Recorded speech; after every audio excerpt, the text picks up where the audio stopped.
Hi, I'm Ben-Yaakov. This presentation is entitled Diode Forward Recovery. Let me start off by explaining some basic features of the diode itself. We are talking about the silicon diode. It is composed of two components, the N-type and P-type material, and there is a junction in between. For the diode to conduct, there is a need for charge carriers within the junction, minority charge carriers, and the current is flowing, say, from one side, from the anode to the cathode. Now, when the diode is in cut-off situation, there are no carriers within the junction, and in fact the diode behaves like a capacitor. Here is the capacitance of a diode, a rectifier. It's a high voltage, and this is the reverse voltage, and this is the capacitance. The capacitance is a function of the voltage. At low voltages, it's approaching 100 picofarad, and at full voltage, full reverse voltage, it will be a few picofarads. So when the diode is not conducting, we have here actually a capacitor. Now, for the diode to start conducting again, there is a need for the charge carriers to populate the junction area. Now, this takes time. And during this time, there is some transient phenomenon that is happening, and this is in fact the forward recovery of a diode. That is, this process at which the charge carriers are again injected into the junction area. Now, where do we find this phenomenon in switch mode converters? Here is, for example, a boost converter. We have an inductor, a switch, diode, and the output section. And when the switch is conducting, here it is, there is no current through the diode. In fact, it's reversed biased by the output voltage. And then when transistor is turned off, we have the current flowing into the diode. So we have now this forward recovery situation. Now, this of course is not limited to boost converters. All PWM converters are built around this generic cell. So in the case of a boost converter, this will be ground, this will be output, and this will be input.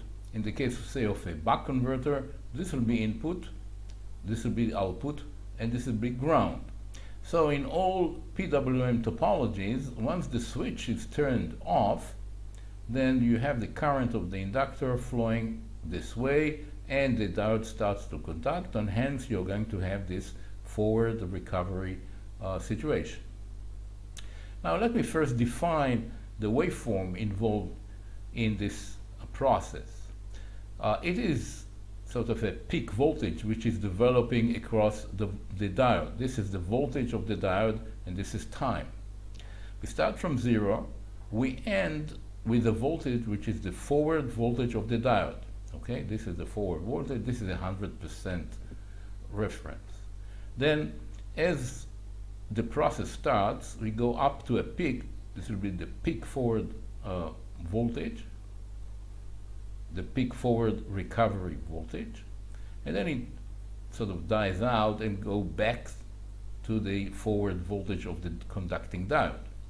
Now, the time it takes from this initiation of the process to 10%, until this decays to 10% above the diode voltage in the normal forward voltage, this time is defined as the forward recovery time. This is the time.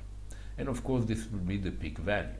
Now, obviously, this waveform is a function of the forward current of the diode, because the higher the current, this reference will be higher. Also, as we'll see, it is also dependent on the IDT.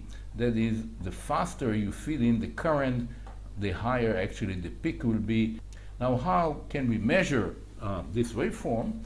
Well, you take this diode under test, supply a pulse generator, and you feed the pulse through resistors to the diode.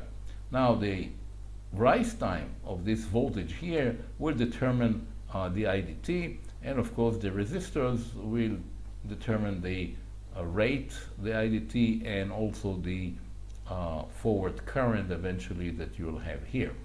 So this is the definition of these parameters, and this is how it is measured.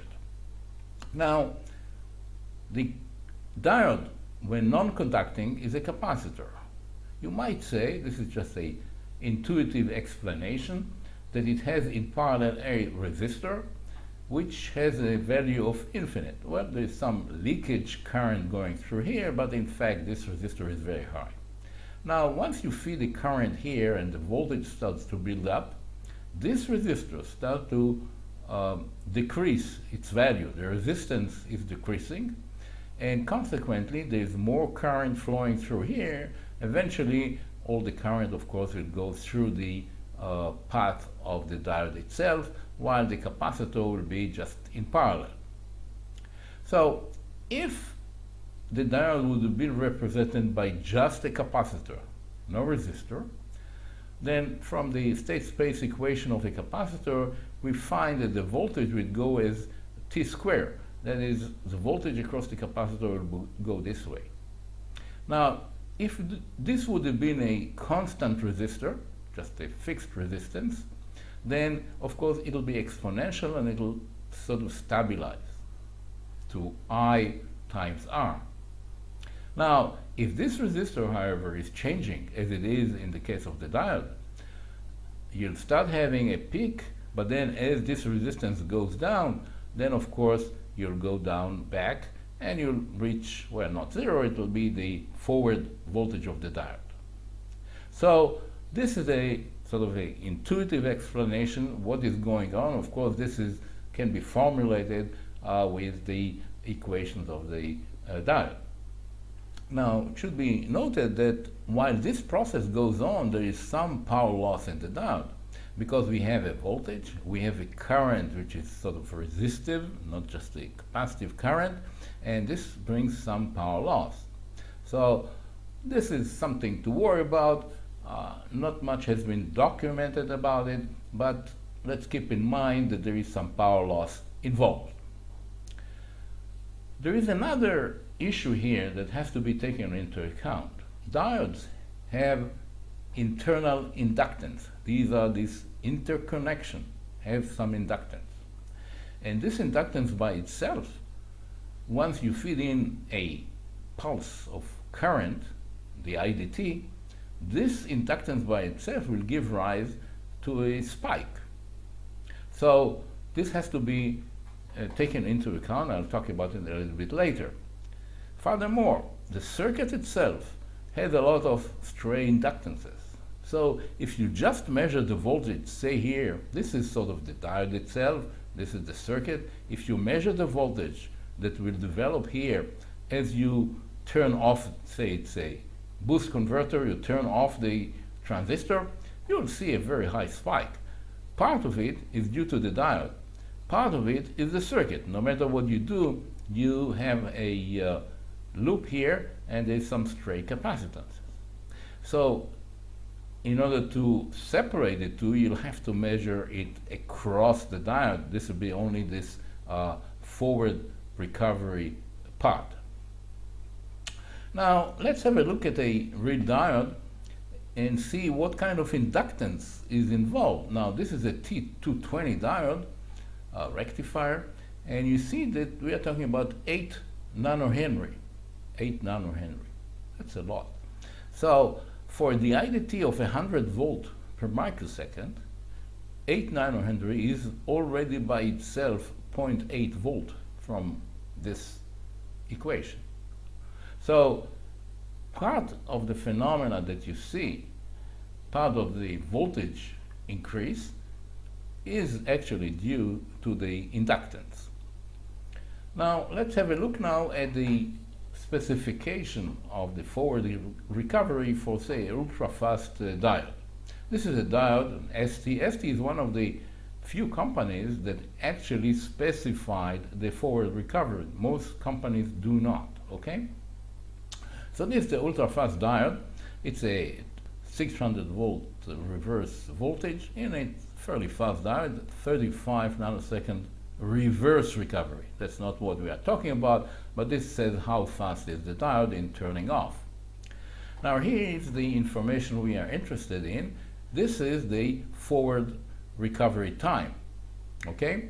Now again, it's specified for 10 amp forward, the IDT of 100 amp per microsecond, and the time that it takes to 1.1, so 110%, and it's 25 degrees, and it's 230 nanosecond.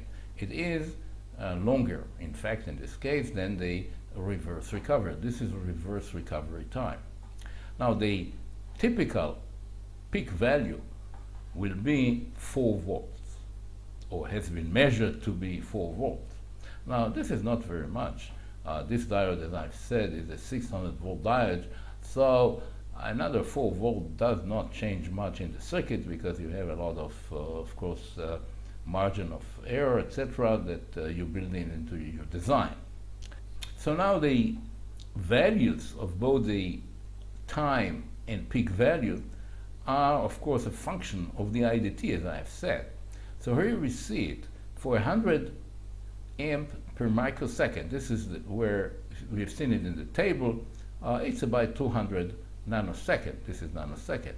However, if you go to 500 amp per microsecond, it's faster because you have a lot of current, and this process finishes in a shorter time because you can very quickly diffuse in the carriers into the junction.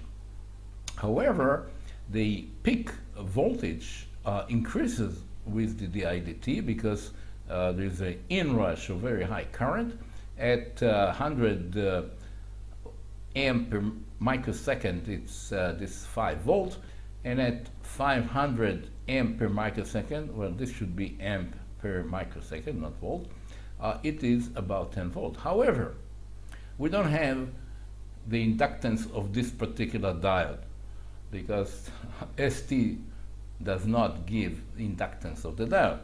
But if we use the number that we found for another diode, 8 nanohenry at 500, again, this is amp per microsecond, it is 4 volts.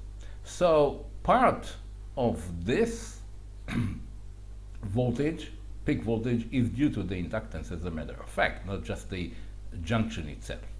Now, linear technology has an application note regarding diode turn-on time. This is their forward recovery. Well, they have a slogan here: never has so much trouble been had by so many with so few terminals. Okay, a diode has only 2 terminals, there are many of them, and they give a lot of trouble. Well, I don't think so. I don't think that the forward recovery is such a big problem, but nonetheless, let's see what they are saying in their application notes. They are concerned with a IC which has an internal switch, and here it is configured as a boost converter. This is the inductor, diode, and switch.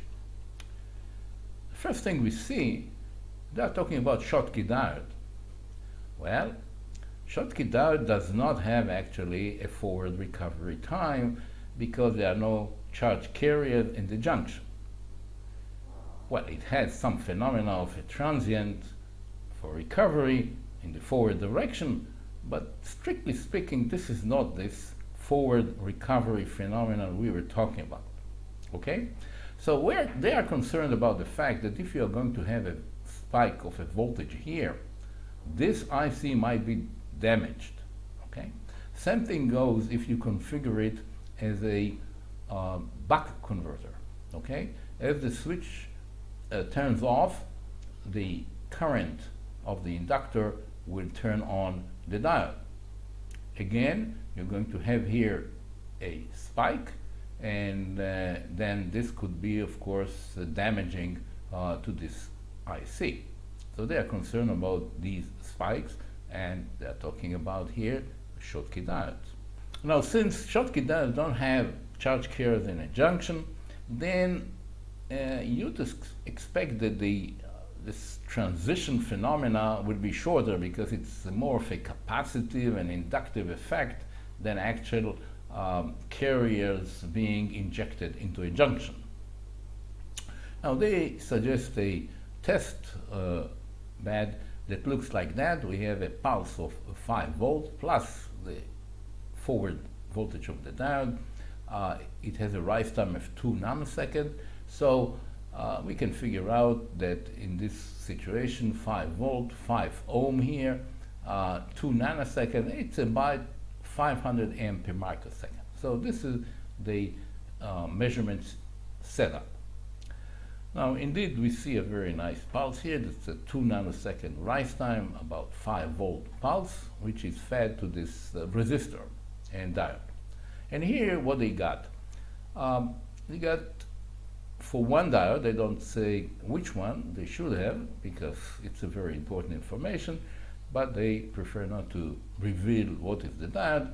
They have here like 200 millivolt. This is the Schottky diode, so the forward voltage is also fairly low. Okay, so the forward voltage here is 400 and something. This diode has a lower forward voltage because the current is probably lower, and we see here a much higher peak. Well, again, it's 2, 4, and it's about 600 millivolts. And in the case of a other diode, you see a little bit different shapes, but they are limited to, say, below 1 volt. And there is one diode, which they label as number 5, which seems to be with a higher peak voltage. Well, doesn't say because it's overscale here. I would suspect that the fact that this rise time is so fast that this is more of an inductive phenomena than anything else. So, well, I really don't know, but still we're talking about, say, 1 volt, 2 volts, and of course if the IC is so sensitive that 1 volt or 2 volts will actually damage it, then we really have a problem. Now, SPICE models do not have the feature of either reverse or forward recovery process. That is the normal SPICE model of a diode. Now, many people have implemented it, and there are some papers on it, and this is one example. And they are actually testing and modeling a diode which is an ultra-fast, it's an old diode, ultra-fast rectifier. It's a 100 volt, 15 amp, and it has a 35 nanosecond reverse recovery. It's a fairly fast diode. So what do we see here?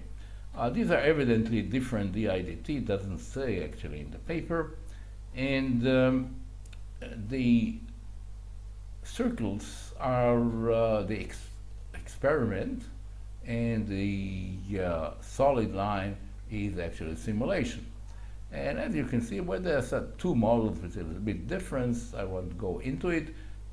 Anyhow, it seems that the model and simulation for this particular model is very good and excellent. This is the original SPICE model, which does not have a built-in part that takes into account the forward or reverse recovery. And obviously, you see here just the voltage goes up to the forward voltage. Okay, you don't see this phenomena.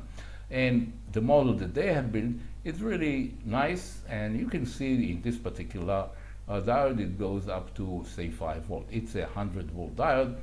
So again, for a 100 volt diode, 5 volt will not make such a big difference, although, as I've said, there is some power dissipation involved.